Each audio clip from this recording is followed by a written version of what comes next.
জানেন আমরা ৩৫-এর দাবিতে দীর্ঘদিন ধরে আন্দোলন করে আসছি। সেটি ৩৫-এর দাবিতে আন্দোলনটা আসলে শুরু হয়েছিল ২০১২ সালে।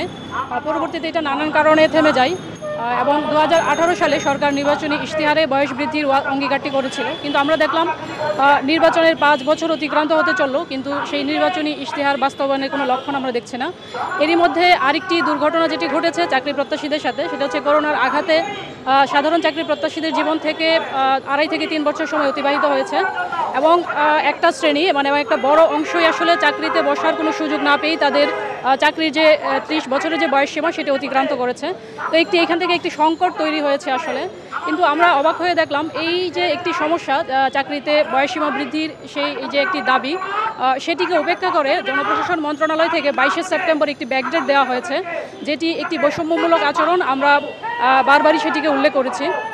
কারণ ব্যাকডেটের বিষয়ে আমি বলবো, আপনি দেখেন ব্যাকডেট দেওয়া হয়েছে 2020-এর 25শে মার্চ থেকে 2023-এর জুন পর্যন্ত, বলা হচ্ছে 39 মাস। কিন্তু এরই মধ্যে যদি খেয়াল করেন তাহলে আমি যদি কালকে থেকেও অ্যাপ্লাই করার সুযোগ পাই সার্কুলারগুলোতে, সেক্ষেত্রে কিন্তু আমি পাচ্ছি আসলে 9 মাস, যেটাকে জনপ্রশাসন মন্ত্রণালয় বড় আকারে 39 মাস হিসেবে দেখানোর চেষ্টা করছে, যেটি একটি মানে প্রহসন।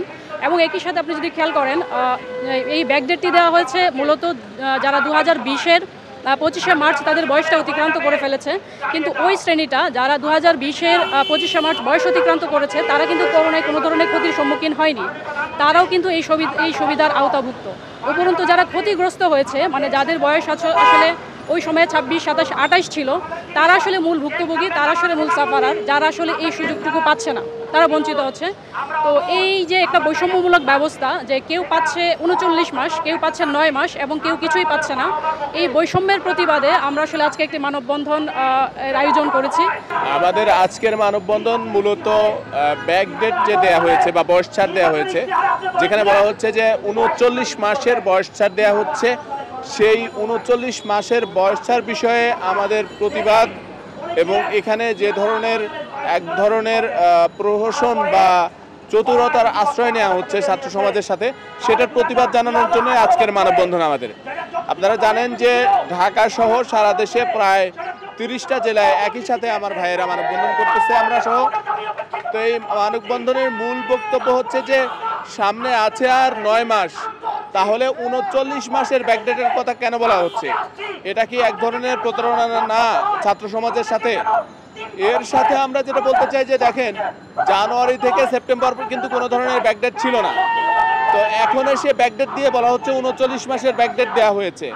তাহলে জানুয়ারি থেকে সেপ্টেম্বর পর্যন্ত যে সকল সার্কুলার হয়েছে এবং এখনো পরীক্ষা হয় নাই, সেই সকল সার্কুলারে কি পুনর্নিয়োগ বিজ্ঞপ্তি দেওয়া হবে? যদি পুনর্নিয়োগ বিজ্ঞপ্তি দেওয়া হয় তাহলেও কোনোভাবে মানা যায়, ঠিক আছে এটা 39 মাস। যদি পুনর্নিয়োগ বিজ্ঞপ্তি না আসে তাহলে এটা তো কোনোভাবেই 39 মাস হিসেবে কাউন্ট করা যায় না, এটা অবশ্যই 9 মাস হিসেবে কাউন্ট করবে। আর আমরা একটা বিষয় স্পষ্টভাবে উল্লেখ করতে চাই যে ব্যাকডেট কিন্তু আলটিমেট কোনো সলিউশন না। কেন সলিউশন না? দেখেন যে এই ব্যাকডেটের আওতায় কিন্তু কোনো বেসরকারি প্রতিষ্ঠান পড়বে না। সুতরাং আমি যে ক্ষতিগ্রস্ত হয়েছি করোনা থেকে শুরু করে অন্যান্য বাস্তবতায়, সেশন জট বা অন্যান্য জটিলতায় যে আমি ক্ষতিগ্রস্ত হয়েছি প্রায় 2.5 বছরের মতো, এই 2.5 বছর কিন্তু যদি ব্যাকডেটের আওতায় আনা হয়, পুরোটাই ব্যাকডেটের আওতায় আনা হয়, তাহলেও কিন্তু বেসরকারি প্রতিষ্ঠান এর আওতার বাইরে থেকে যাচ্ছে।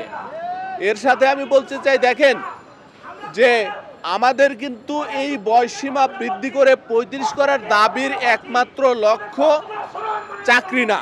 আমি আবারও বলি যে এই বয়সসীমা বৃদ্ধি করে 35 করার যে দাবিটা, সেই দাবির মূল লক্ষ্য চাকরি না। অন্যতম লক্ষ্য অবশ্যই চাকরি, কিন্তু মূল লক্ষ্য চাকরি না। আমরা এটাকে 35 করার কথা এই জন্য বলছি যে পাশ করার পরে আমরা যে খুবই কম সময়ে পাচ্ছি, 26-27 বছরে অর্জিত সার্টিফিকেটের মেয়াদ মাত্র 3-4 বছর থাকছে, এই সময়টাকে বর্ধিত করে যদি 35 করা হয়, তখন কিন্তু পাশ করার পরে আমার ভিতরে একটা অনিশ্চয়তা কাজ করবে না, আমার মধ্যে একটা ভীতি কাজ করবে না, দ্বিধাহীনতা কাজ করবে না, দ্বিধান্বিত আমি হব না যে আমি এখন কি করব। বা আমি কি শুধুমাত্র সরকারি চাকরির জন্য পড়াশোনা করবো কিনা।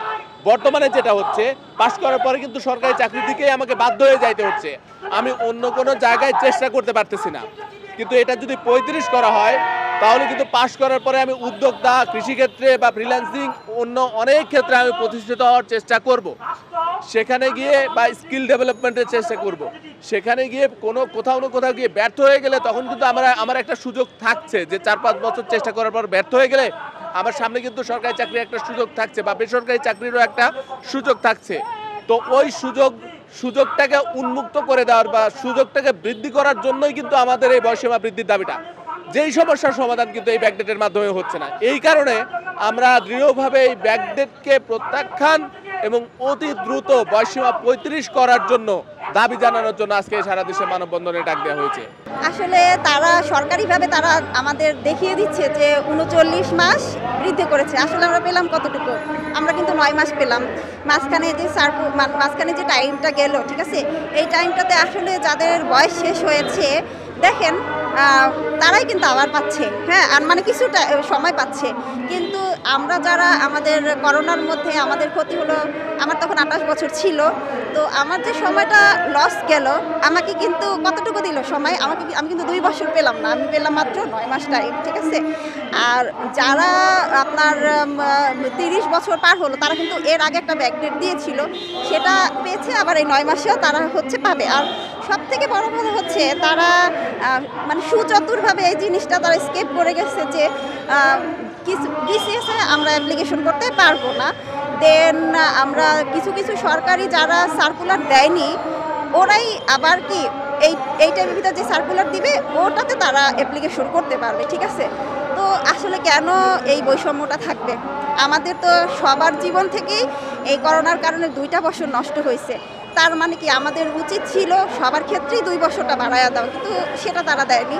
তারা মানে আমরা যে যুক্তিযুক্তভাবে যেটা চাচ্ছি যে আমাদের বয়সীমাটা 35 করে দেওয়া হোক, আমরা কিন্তু শুধু করোনার জন্য চাচ্ছি না, আমরা চাচ্ছি সামগ্রিকভাবে আমাদের দেশের জনসংখ্যা বলেন, আমাদের আমাদের গড় আয়ু বলেন, হ্যাঁ, সামগ্রিক দিক বিষয় বিবেচনা করেই আমরা চাচ্ছি যে আমাদের বয়সীমাটা 35 করে দেওয়া হোক। সংবাদ, ফিচার ও অনুষ্ঠানের জন্য ভিজিট করুন সংবাদ প্রকাশের ওয়েবসাইট এবং যুক্ত থাকুন ফেসবুক পেজ ও ইউটিউব চ্যানেলের সঙ্গে।